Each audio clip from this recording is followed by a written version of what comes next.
খোশবাগ বাগানটি তৈরি করেন বাংলার নবাব আলীবর্দী খান।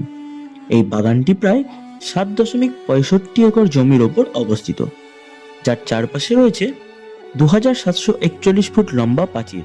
একসময় এর বাইরের দেওয়ালে ছিল মস্কেট্রি, অর্থাৎ বন্দুক যুদ্ধের জন্য লুপ্তপ্রায় গর্ত, এবং এর চারপাশে ছিল অষ্টভুজাকৃতির গম্বুজ।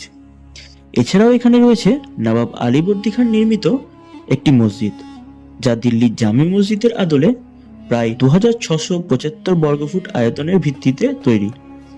শোনা যায় একসময় নাকি এই বাগানটি প্রায় 108 রকম প্রজাতির গোলাপ চাষ হতো। নবাব সিরাজদৌল্লার মৃত্যুর পর বেগম লুৎফান্নেসা নিজে এই গোলাপ বাগান ও নবাবের সমাধি পরিচর্যা করতেন। এও শোনা যায় যে বেগম নাকি এই বাগানটি রক্ষণাবেক্ষণের জন্য তখনকার সময় প্রায় 1000 টাকা ব্যয় করেছিলেন। নবাবী এই খোশবাগ ঘিরে রয়েছে নানান কথা ও অজানা রহস্য, যা মুর্শিদাবাদের লোকের মুখে মুখে আজও ঘুরে বেড়ায়। বাগে ঘুরতে ঘুরতে এক কোণে একটি উঁচু জায়গা চোখে পড়বে, যার ওপর বতুল ও দেবদারু তাদের বিশাল ছায়া ফেলে রয়েছে।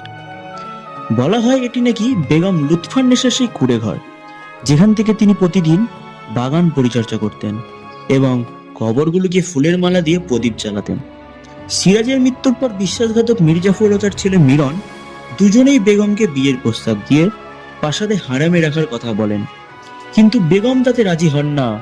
উত্তরে তিনি ছেলে ও বাবাকে বলেন, হাতির পিঠে যে চড়েছে সে গাধার পিঠে চড়বে না। এরপর তিনি বাংলার রাজধানী মুর্শিদাবাদে আসার সিদ্ধান্ত নেন এবং খোশবাগে এসে থাকতে শুরু করেন। শোনা যায় ব্রিটিশ কোম্পানি নাকি তাকে মাসোহারার একটা টাকা দিতেন, যার সাহায্যে বেগম দিন কাটাতেন। একথাও প্রচলিত আছে পরবর্তীতে সিরাজের হত্যাকারীরাই নাকি তাদের কন্যাকে নদীর জলে ডুবিয়ে নৃশংসভাবে হত্যা করেন। জীবনদশায় স্বামী সহ সন্তান হারানোর শোক তাকে পাগল করে দেয়, তবু নিজ মৃত্যুর শেষ দিন পর্যন্ত স্বামীর কবর আঁকড়ে থাকেন এই দুর্ভাগিনী বেগম লুৎফান্নেসা, যার কথা ইতিহাসে চোখে জল আনার মতো।